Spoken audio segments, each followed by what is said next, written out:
بہادر آباد سے پھر وہ جیل سے نکلے. ہاں تو یہ میں عرض کر رہا تھا کہ اسلام کا نظام کتنا بہتر ہے یار. زنا کیا ہے 100 کوڑے مارو, چھوڑ دو بس اس کو, پھر ملامت نہ کرو اس کو. شادی شدہ نے زنا کیا, رجم کرو, قصہ ختم, چلو بھائی. کمارے نے زنا کیا, 100 کوڑے دونوں کو چترول لگاؤ اور چھوڑ دو ان کو. کسی نے زنا کی غلط تہمت لگا دی, 80 کوڑے لگاؤ, چھوڑ دو, چل بھائی.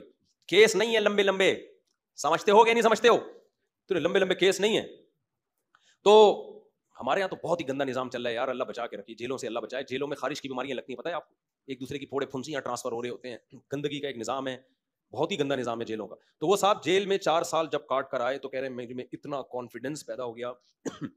لیکن چونکہ بندہ 2 نمبر نہیں تھا, جب 2 نمبر نہیں تھا تو برائیوں کی طرف نہیں گیا, اچھائیوں میں کانفیڈنس پیدا ہو گیا. تو اچھائی آپ کو پتا ہے, جس نے میرے بیان سنے ہو, ایک اچھائی تو اس کو پتہ ہی ہوتی ہے کہ شادیاں میں نے 4 کرنی ہے. تو کہہ رہا میں جیل سے باہر نکلا نا, بیانات میرے سنے میں تھے, کہتا میں نے سوچا کہ اب کسی کا باپ میرے کو روک کے دکھائے 4 شادیوں سے, کیونکہ اتنی ٹینشن جیل میں, کہہ رہے میں نے اٹھا لی ہے کہ اب ٹینشن میرے لیے مسئلہ نہیں, کیونکہ دوسری میں آدمی ٹینشن کی وجہ سے نہیں کرتا نا, کہہ رہے ٹینشن کی ایسی کی تیسی. دیکھو اس نے صبر کیا نا, تو یہ جیل اس کے حق میں کیا ہو گیا, مفید. اگر صبر نہ کرتا, جلد بازی والا کام کرتا, جیل میں بیٹھا رہتا, یہ کیا ہو رہا ہے میرے ساتھ, میں نے تو کوئی ایسا گناہ نہیں کیا, اللہ کو میں ہی ملا تھا. کبھی حکومت کو گالیاں دیتا, کبھی پولیس کو گالیاں دیتا, کبھی فوج کو گالیاں دیتا, کبھی عمران خان کو, کبھی مسلم لیگ کو, کبھی کس کو. ان پہ کچھ بھی اثر جو بھی نہیں رینگتی ان کے اوپر, کیا خیال ہے, ان پہ جو بھی نہیں رینگتی, کسی پہ کچھ بھی نہیں ہونا تھا. اور اللہ کو بھی ایسے لوگ اعتراض کرنا شروع کر دیتے ہیں. اس نے یہ بولا بھائی میرے بس میں جو ہے میں وہ کروں گا, جو میرے بس میں نہیں ہے وہ میں نہیں کر سکتا. آج ایک بندہ آیا نا, بہت بیچارہ پریشان تھا, اللہ اس کی پریشانی دور کرے. گھر میں بیوی کا جھگڑا چل رہا تھا, بیوی چلی گئی, فلانا ہو گیا, ڈمکانا ہو گیا, بہت مسائل. میں نے اس کو ایک اصولی بات کی, میں نے کہا جو تمہارے بس میں ہے وہ چھوڑو نہیں, جو تمہارے اختیار میں نہیں ہے اس کی فکر چھوڑ دو. کہہ رہے میں نے ابا کو ہر طرح سے منا لیا, ابا ٹھیک ہی نہیں ہو رہے. تو میں نے کہا ٹھیک کرنے کی فکر چھوڑ دو, کیا خیال ہے بھائی. ابا کو راضی کرنے کی فکر کر رہا ہوں, ابا مجھ سے راضی نہیں ہو رہے.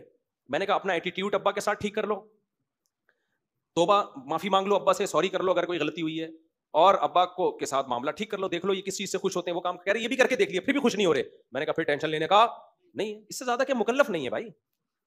جو کر سکتے ہو وہ کرو, جو نہیں کر سکتے اس کی ٹینشن مت لو. یہ کیسز بہت آتے ہیں میرے پاس کہ بیوی بھاگ گئی, حقوق بھی بندہ ادا کر رہا ہے, پھر بھی کوئی آنچ نہ مل گیا اس کو, چلی گئی, نہیں آ رہی, بچوں سے نہیں ملنے دے رہی.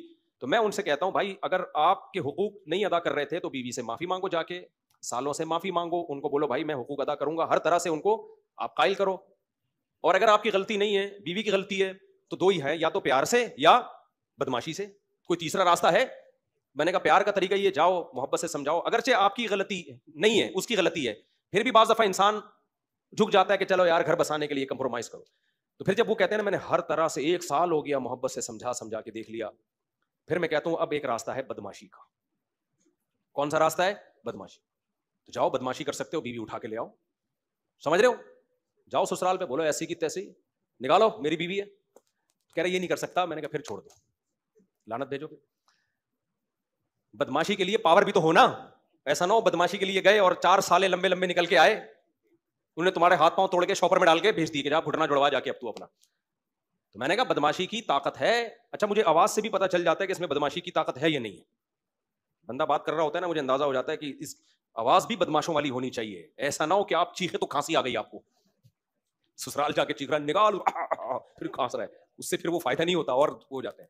اور پھر جب بدماشی کی ہے نا اس پہ قائم رہو, پھر یہ نہیں ہوتا. میں نے ایک ہمارے پٹھان دوست کا واقعہ سنایا تھا نا, بلا وجہ اس کی بیوی کو ان کی اماں ساس گھر میں بٹھا لیتی تھی. پرانا واقعہ, ہمارے پٹھان بھی ہیں ماشاءاللہ لمبے تھوڑنگے بہت.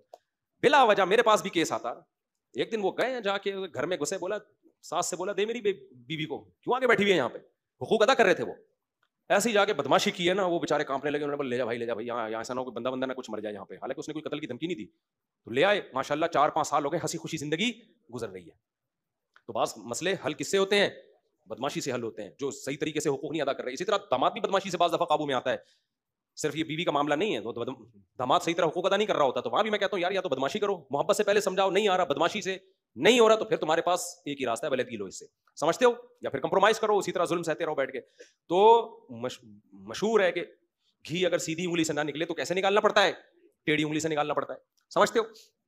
تو اس کے بڑے بین الاقوامی سطح پہ بھی یہی اصول ہے.